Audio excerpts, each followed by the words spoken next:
আজ আমরা আলোচনা করব অক্ষরেখা এবং দ্রাঘিমা রেখা। আমরা একটা সাধারণ ধারণা সবাই করে থাকি যে কোনো বাড়ির লোকেশন বা অবস্থান যদি চিহ্নিত করতে হয়, আমরা তখন সেক্ষেত্রে একটা বিশেষ ব্যবস্থা নিই, অর্থাৎ কতগুলো বিষয়কে লক্ষ্য রেখে আমরা সেই জায়গাটার বা সেই বাড়িটার অবস্থান চিহ্নিত করি। যেমন ধরা যাক একটা রাস্তা এরকম গেছে, এই রাস্তাটার নাম একটা আছে, এখান দিয়ে আরেকটা রাস্তা গেছে, এই মোড়টা, এইটাকে আমরা বলছি মোড়। এই মোড় থেকে চারটে বাড়ি পরে এখানে একটা মন্দির আছে, ধরা যাক এখানে একটা মন্দির আছে, এই মন্দিরটার দুটো বাড়ি পরে এখানে আমাদের নির্দিষ্ট অবস্থান। এই যে বাড়িটার অবস্থান আমরা চিহ্নিত করলাম, সেক্ষেত্রে আমরা একটা রাস্তাকে ব্যবহার করতে পারলাম। কিন্তু পৃথিবীর ক্ষেত্রে কোনো জায়গার অবস্থান যদি চিহ্নিত করতে হয়, তার সুনির্দিষ্ট কোনো পদ্ধতি নেই, অর্থাৎ সুনির্দিষ্ট কোনো রাস্তা নেই। সেই জন্য বিজ্ঞানীরা পৃথিবীর ক্ষেত্রে কতগুলো কাল্পনিক রাস্তার কথা কল্পনা করেছেন, চিহ্নিত করেছেন। সেই চিহ্নিত কাল্পনিক রাস্তাগুলোই হচ্ছে অক্ষরেখা এবং দ্রাঘিমা রেখা। আমরা এক্ষেত্রে পৃথিবীকে গোলাকার আকৃতি ধরে নিয়েই কাজটাকে এগোবো। ধরা যাক পৃথিবী এইরকম গোলাকার আকৃতির, এই গোলাকার আকৃতির পৃথিবীর মাঝখান দিয়ে গেছে নিরক্ষরেখা। ধরা যাক পূর্ব পশ্চিমে একেবারে মাঝখান দিয়ে প্রবাহিত হয়েছে নিরক্ষরেখা, 0 ডিগ্রি দ্রাঘিমা রেখা।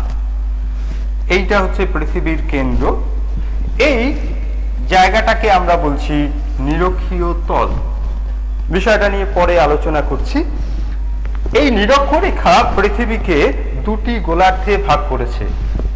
এই উত্তর দিকের অংশটাকে আমরা বলছি উত্তর গোলার্ধ, আর দক্ষিণ দিকের অংশটাকে, এইটাকে উত্তর গোলার্ধ,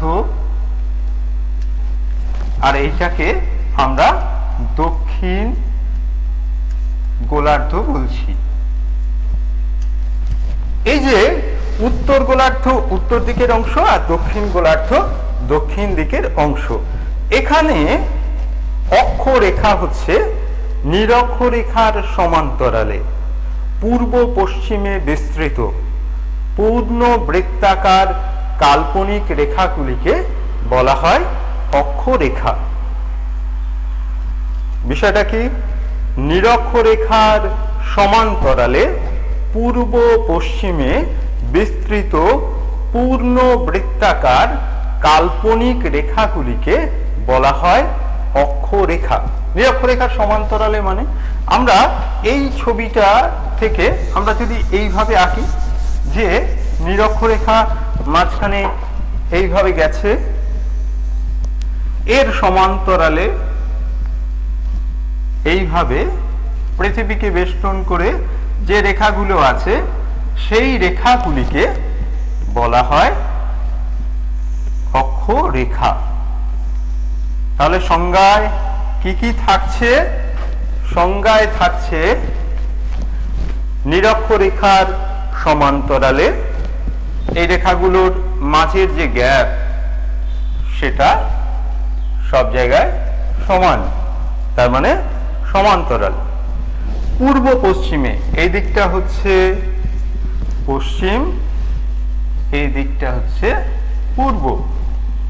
তাহলে পূর্ব পশ্চিমে বিস্তৃত পূর্ণ বৃত্তাকার এই রেখাগুলো পৃথিবীকে একেবারে পুরো বৃত্তাকারে বেষ্টন করে রয়েছে। পূর্ণ বৃত্তাকার কাল্পনিক, মানে এই রেখাগুলোর অস্তিত্ব সরাসরি নেই, এটা কল্পনা করা হয়েছে। এই কাল্পনিক পূর্ণ বৃত্তাকার রেখাগুলিকে বলা হয় অক্ষরেখা। তাহলে অক্ষরেখার কতগুলো বৈশিষ্ট্য পাবো আমরা? কি কি বৈশিষ্ট্য পাবো? অক্ষরেখা পূর্ব পশ্চিমে বিস্তৃত, অক্ষরেখাগুলি পূর্ণ বৃত্তাকার রেখা, অক্ষরেখাগুলি পরস্পর সমান্তরাল, কিন্তু অক্ষরেখাগুলি অসমান। দেখো এইখানে যে বৃত্তটা তৈরি হয়েছে তার যে দৈর্ঘ্য, এইখানে যে বৃত্তটা তৈরি হয়েছে তার দৈর্ঘ্য কম, এখানে আরো কম, এরকম কমতে কমতে একটা বিন্দুতে গিয়ে পরিণত হবে। উত্তরের সেটাকে সুমেরু বিন্দু বলছি, আর দক্ষিণের এটাকে বলছি কুমেরু বিন্দু। তাহলে এই যে বিন্দু দুটো আছে, উত্তরে আছে সুমেরু বিন্দু আর দক্ষিণে আছে কুমেরু বিন্দু, তার মানে নিরক্ষরেখার উত্তর দিকে 1 ডিগ্রি 2 ডিগ্রি 3 ডিগ্রি করে এরকম 90 ডিগ্রি পর্যন্ত রেখাগুলি গেছে। এখানে এটা হচ্ছে 90 ডিগ্রি উত্তর, আর এখানে আছে 90 ডিগ্রি দক্ষিণ। এইরকম অক্ষরেখাগুলি বিস্তার লাভ করেছে। আমরা এই অক্ষরেখাগুলির সাহায্যে কোন জায়গা কত ডিগ্রি উত্তরে বা কত ডিগ্রি দক্ষিণে অবস্থিত, অর্থাৎ উত্তর দক্ষিণের অবস্থানকে আমরা চিহ্নিত করতে পারি। অক্ষরেখাগুলি ক্ষেত্রে আমরা সাধারণত দেখি যে এগুলো যেহেতু বৃত্তাকারে বেষ্টন করে আছে, তাহলে এটা বৃত্তাকারে হলো কি করে। ধরো আমাদের নিরক্ষরেখা যেখানে আছে, সেই নিরক্ষরেখা বরাবর যদি পৃথিবীকে আমরা 2 ভাগে ভাগ করি, নিরক্ষরেখা বরাবর যদি পৃথিবীকে 2টি খণ্ডে ভাগ করা যায়, তাহলে দুটো গোলার্ধ পাবো। এই দুটো গোলার্ধ যেখানে মিলিত হয়েছে সেই জায়গাটায় আমরা পাবো নিরক্ষীয় তল। এই যে তলটা পেলাম এটাকে আমরা বলছি নিরক্ষীয় তল। নিরক্ষীয় তল, এই যে নিরক্ষীয় তলটা পেলাম, এর একটা সেন্টার আছে, সেটা পৃথিবীর কেন্দ্র একই। এই সেন্টার থেকে উত্তরে বা দক্ষিণে পৃথিবীর যে কোনো জায়গা থেকে যদি একটা কাল্পনিক রেখা কেন্দ্র পর্যন্ত পাঠানো যায়, ধরা যাক আমি এই জায়গাটা অক্ষাংশের কথা বলছি, সেটা এই যে কেন্দ্র পর্যন্ত একটা যদি রেখা টানা যায়, তাহলে এই নিরক্ষীয় তলের সাথে একটা কোণ তৈরি করে। এই কোণটাই হচ্ছে অক্ষাংশ, অর্থাৎ ওই জায়গার অক্ষাংশগত অবস্থান।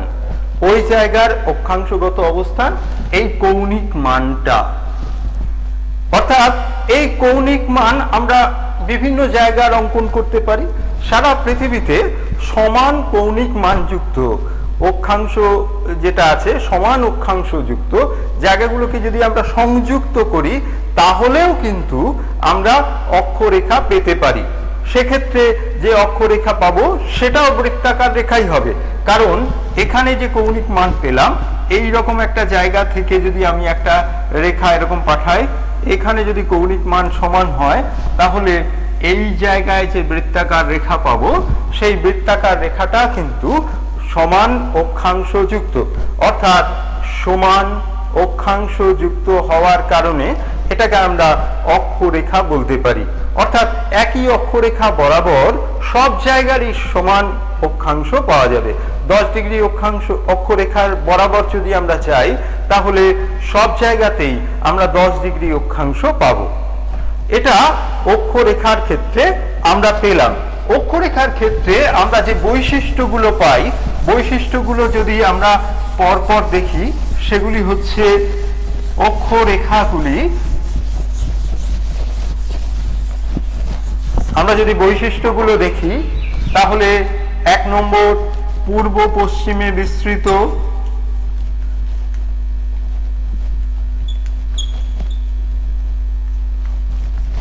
2 নম্বর পূর্ণ বৃত্তাকার রেখা,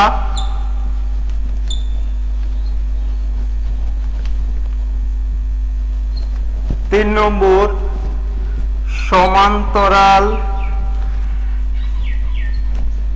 রেখা, 4 নম্বর অসমান,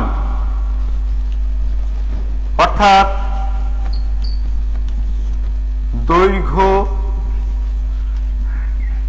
অসমান। 5 নম্বর, অক্ষরেখাগুলি নিরক্ষরেখার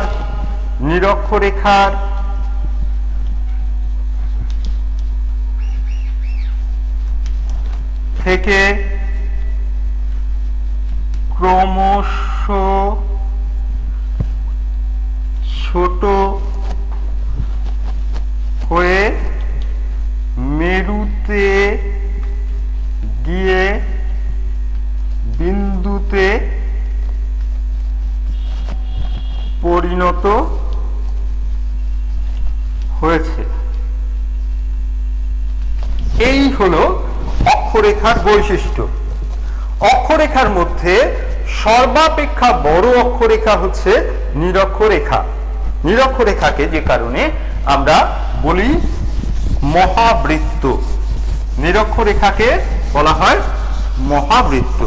কেন বলা হয়? কারণ নিরক্ষরেখার ক্ষেত্রে আমরা কতগুলো বৈশিষ্ট্য পাই।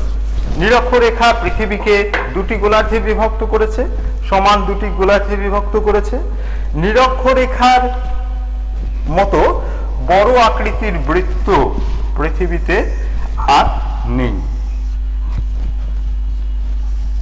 এই যে নিরক্ষরেখার যে বৃত্তটা তৈরি হয়েছে, এই বৃত্তের চাইতে বড় বৃত্ত পৃথিবীতে আর নেই। নিরক্ষরেখা থেকে উত্তরে দক্ষিণে যত যাওয়া যাবে বৃত্তের পরিধি তত কমতে থাকবে। তাহলে নিরক্ষরেখার দৈর্ঘ্য সবচেয়ে বড়। 1 নম্বর হচ্ছে দৈর্ঘ্য, 2 নম্বর হচ্ছে নিরক্ষরেখা যে বৃত্ত তৈরি করে তার কেন্দ্র এবং পৃথিবীর কেন্দ্র এক। নিরক্ষরেখার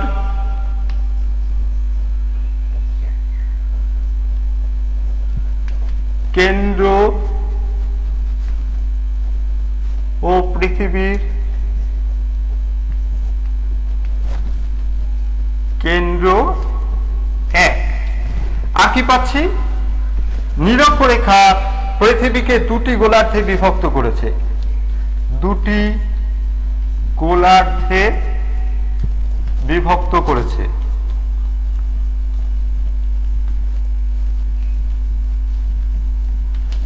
এই দুটো গোলার্ধ সমান।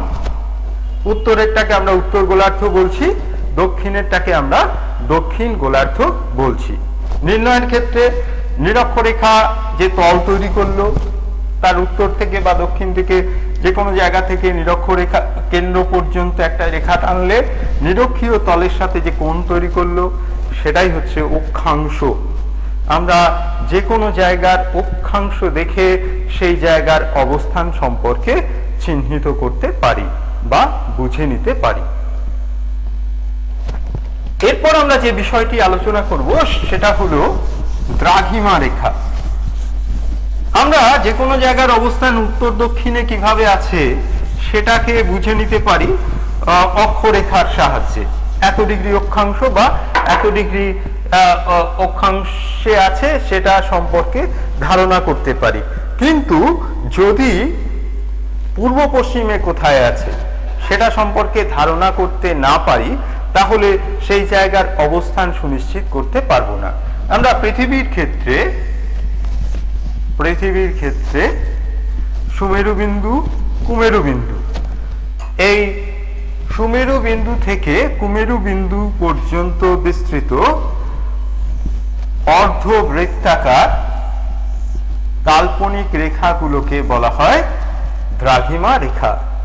সুমেরু বিন্দু থেকে কুমেরু বিন্দু পর্যন্ত বিস্তৃত অর্ধবৃত্তাকার কাল্পনিক রেখাগুলিকে বলা হয় দ্রাঘিমা রেখা। দ্রাঘিমা রেখার মধ্যে 0 ডিগ্রি দ্রাঘিমা রেখাকে বলা হয় মূল মধ্য রেখা। 0 ডিগ্রি দ্রাঘিমা রেখাকে বলা হয় মূল মধ্য রেখা। এটা পৃথিবীকে দুটি গোলার্ধে বিভক্ত করেছে। একটাকে বলা হয় পশ্চিম গোলার্ধ,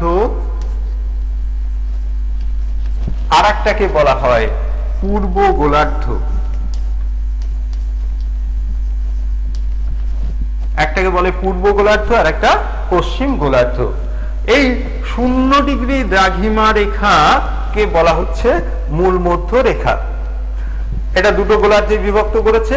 0 ডিগ্রি দ্রাঘিমা রেখা থেকে পূর্ব দিকে ক্রমশ বেড়ে 180 ডিগ্রি হয়েছে, আবার 0 ডিগ্রি দ্রাঘিমা রেখা থেকে পশ্চিম দিকে 1 ডিগ্রি করে বেড়ে গিয়ে 180 ডিগ্রিতে মিলিত হয়েছে। অর্থাৎ দুটো 180 ডিগ্রি দুপাশ থেকে গিয়ে মিলিত হয়ে একটা 180 ডিগ্রি দ্রাঘিমা রেখা তৈরি হয়েছে। অর্থাৎ মূলত 180 ডিগ্রি দ্রাঘিমা রেখা এবং 0 ডিগ্রি দ্রাঘিমা রেখা একসাথে মিলে পূর্ব এবং পশ্চিম গোলার্ধ তৈরি করেছে। 180 ডিগ্রি দ্রাঘিমা রেখা যেখানে অবস্থান করছে, সেই 180 ডিগ্রি দ্রাঘিমা রেখাকে অনুসরণ করে একটা রেখা কল্পনা করা হয়েছে, তাকে আমরা বলছি আন্তর্জাতিক তারিখ রেখা। একটু বাদে সেটা নিয়ে আলোচনা করছি। আমরা দ্রাঘিমা রেখার বৈশিষ্ট্য দেখব। তাহলে সুমেরু বিন্দু থেকে কুমেরু বিন্দু পর্যন্ত বিস্তৃত অর্ধবৃত্তাকার কাল্পনিক রেখাগুলিকে দ্রাঘিমা রেখা বলছি। দ্রাঘিমা রেখাগুলি অর্ধবৃত্তাকার রেখা, পরস্পর অসমান্তরাল। দেখতে পাচ্ছ এইখানকার যে গ্যাপ, এইখানকার যে গ্যাপ সমান নয়। দ্রাঘিমা রেখার ক্ষেত্রে এই গ্যাপগুলো সমান হয় না। এটা 180 ডিগ্রি কোণ তৈরি করে, অর্থাৎ অর্ধবৃত্তাকার রেখা। এগুলো সমস্ত রেখাগুলোই গিয়ে সুমেরু বিন্দু এবং কুমেরু বিন্দুতে মিলিত হয়। দ্রাঘিমা রেখাগুলির সাথে সময়ের সরাসরি সম্পর্ক আছে, কারণ পৃথিবী পশ্চিম থেকে পূর্ব দিকে আবর্তন করছে, যার ফলে পূর্ব দিকের জায়গাগুলো, মানে পূর্ব দিকের দ্রাঘিমা রেখাগুলো ক্রমশ সূর্যের কাছাকাছি আসছে এবং পশ্চিম দিকের দ্রাঘিমা রেখাগুলো ক্রমশ সূর্য থেকে দূরে সরে যাচ্ছে। এইভাবে আবর্তন করার কারণে সময়ের পরিবর্তনের সাথে সাথে একই দ্রাঘিমা রেখার ওপর সূর্যোদয় সূর্যাস্ত প্রায় একই সময়ে ঘটে থাকে। অর্থাৎ আবর্তনের সঙ্গে দ্রাঘিমা রেখার এবং সময়ের একটা সরাসরি সম্পর্ক পাওয়া যায়।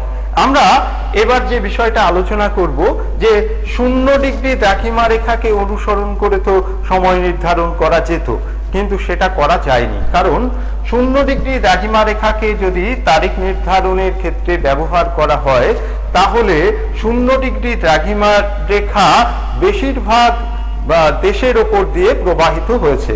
বিভিন্ন দেশের ওপর দিয়ে প্রবাহিত হওয়ার ফলে একই দেশের মধ্যে দুপাশে দুটো তারিখ হলে সেই তারিখ জনিত সমস্যা তৈরি হবে। একটা পাশের লোক দেখবে একটা তারিখ আছে, আরেকটা পাশের লোক দেখবে আরেকটা তারিখ আছে। এই সমস্যা নিরসনের জন্য 180 ডিগ্রি দ্রাঘিমা রেখা কে অনুসরণ করে আন্তর্জাতিক তারিখ রেখা অঙ্কন করা হয়েছে। আন্তর্জাতিক তারিখ রেখার ক্ষেত্রে মাথায় রাখতে হবে যে এটা কোনো দেশের ওপর দিয়ে প্রবাহিত করা হয়নি বা অঙ্কন করা হয়নি। কারণ এইটা যে একই দেশের মধ্য দিয়ে যদি প্রবাহিত হতো, তাহলে এক দেশের দুটো অঞ্চলে দুটো তারিখ পাওয়া যেত। সেই দুটো তারিখ যাতে না পাওয়া যায়, যাতে তারিখ জনিত কোনো সমস্যা তৈরি না হয়, তার জন্য একই দেশের ওপর দিয়ে প্রবাহিত হয়নি। এই রেখাটাকে পুরোপুরি সমুদ্রের মধ্য দিয়ে প্রবাহিত করে আনা হয়েছে এবং যার ফলে সমুদ্রের মধ্যেই সময়ের যে পরিবর্তন সেটা ঘটছে। আমাদের সমগ্র পৃথিবীর ক্ষেত্রে সময় যে পরিবর্তন বা তারিখের যে পরিবর্তন ঘটে 180 ডিগ্রি অনুসরণ করে যে রেখা তৈরি করে। এবারে যে বিষয়টি নিয়ে আলোচনা করব তা হলো দ্রাঘিমাংশ। কোনো একটা জায়গার দ্রাঘিমাংশ বলতে কি বোঝায়?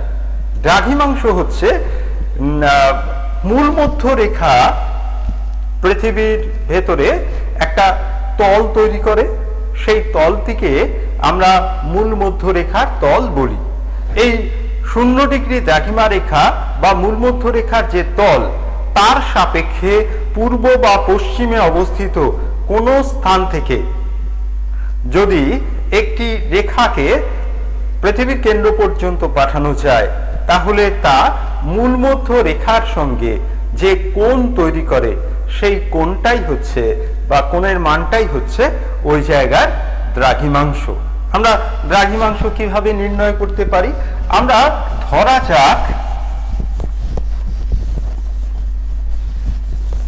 এটা পৃথিবীর মেরুদণ্ড ভেতরের, এটা ধরা যাক 0 ডিগ্রি দ্রাঘিমা রেখা, এটাকে আমরা 0 ডিগ্রি দ্রাঘিমা রেখা ধরতে পারি। এটা একটা তল তৈরি করেছে, এই তলটাকে আমরা বলছি মূল মধ্যরেখার তল। এবার এর পূর্ব দিকে পশ্চিম দিকে ধরলাম এই জায়গাটা আছে, বা পূর্ব দিকে কোনো একটা জায়গা আছে এইখানে, এটা দিয়ে পৃথিবীর কেন্দ্র পর্যন্ত একটা রেখা টানলাম, সেটা মূল মধ্যরেখার যে তল তার সঙ্গে একটা কোণ তৈরি করলো। এই যে কোণ তৈরি করলো, এই কোণের মানটাই হচ্ছে ওই জায়গার দ্রাঘিমাংশ। আমরা সাধারণত অক্ষাংশ এবং দ্রাঘিমাংশের সাহায্যে যে কোনো জায়গার অবস্থানকে চিহ্নিত করতে পারি। আমরা এই যে দ্রাঘিমা রেখাগুলো পেলাম, সেটার ক্ষেত্রেও দ্রাঘিমাংশের ভূমিকা আছে। এই দ্রাঘিমা রেখার প্রত্যেকটা জায়গায় সমান দ্রাঘিমাংশ পাওয়া যাবে, অর্থাৎ সমান দ্রাঘিমাংশ যুক্ত জায়গাগুলোকে সংযুক্ত করে যে রেখা পাওয়া যায় সেটাও কিন্তু দ্রাঘিমা রেখা। আমরা দ্রাঘিমা রেখার সঙ্গে সময়ের একটা সরাসরি সম্পর্ক আছে আলোচনা প্রসঙ্গে বলেছিলাম। তাহলে বিষয়টি কি? বিষয়টি হচ্ছে, যেহেতু পৃথিবী পশ্চিম থেকে পূর্ব দিকে ঘুরছে বা আবর্তন করছে, এই আবর্তন করার ফলে পৃথিবীর দ্রাঘিমা রেখাগুলো, এক একটা দ্রাঘিমা রেখা এক এক সময়ে সূর্যের কাছে, এটা হচ্ছে সূর্য, এই পৃথিবীটা ঘুরছে বলে এক একটা দ্রাঘিমা রেখা এক এক সময় সূর্যের সামনে আসছে। সূর্য সেই দ্রাঘিমা রেখার উপর লম্বভাবে কিরণ দিচ্ছে। যখন যে দ্রাঘিমার উপর সূর্য লম্বভাবে কিরণ দিচ্ছে, তখন সেখানে দুপুর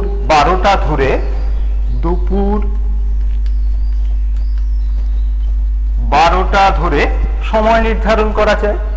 এই যে সময় নির্ধারণ করা হচ্ছে, এটাকে বলা হয় স্থানীয় সময়। কি বললাম?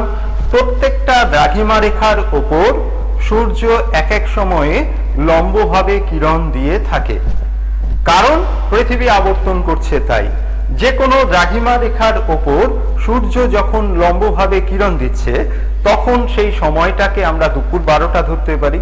পরের দিন আবার ওই দ্রাঘিমা রেখার উপর সূর্য অবস্থান করলে তাকে আমরা দুপুর 12টা ধরতে পারি। এই যে দুপুর 12টাকে ধরে সময় নির্ধারণ করা হচ্ছে, এটাকে আমরা বলছি স্থানীয় সময়। তার মানে পৃথিবীতে যতগুলো দ্রাঘিমা রেখা আছে, অর্থাৎ 179টি দ্রাঘিমা রেখা আছে, এই 179টি দ্রাঘিমা রেখার প্রত্যেকটা দ্রাঘিমা রেখাই একটা করে স্থানীয় সময় পাওয়া যায়। এবার ঘটনা হচ্ছে, একটা দেশের মধ্যে অসংখ্য দ্রাঘিমা রেখা থাকতে পারে। সেই দ্রাঘিমা রেখার প্রত্যেকটার যদি স্থানীয় সময় পাওয়া যায় এবং সেটাকে যদি ব্যবহার করা হয়, তাহলে সমস্যাটা দাঁড়াবে অন্য জায়গায়।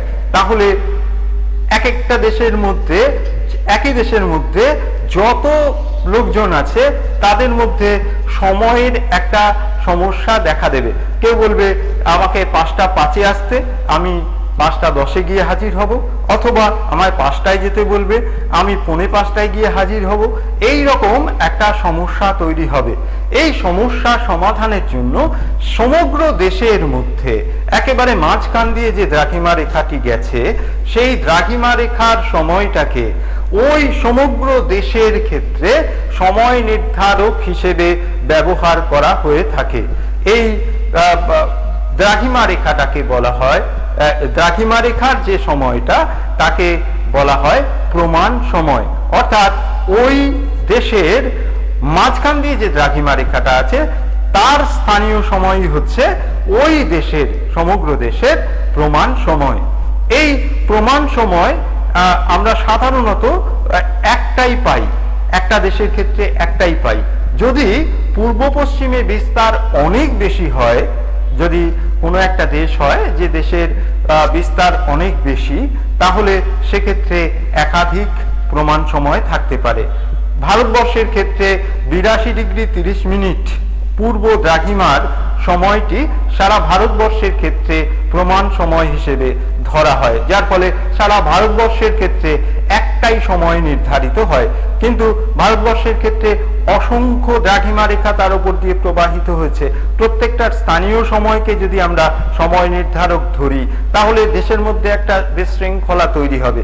সেই সমস্যা সমাধানের জন্য আমরা প্রমাণ সময় দেশের সমগ্র দেশের সময় নির্ধারক হিসেবে ব্যবহার করে থাকি।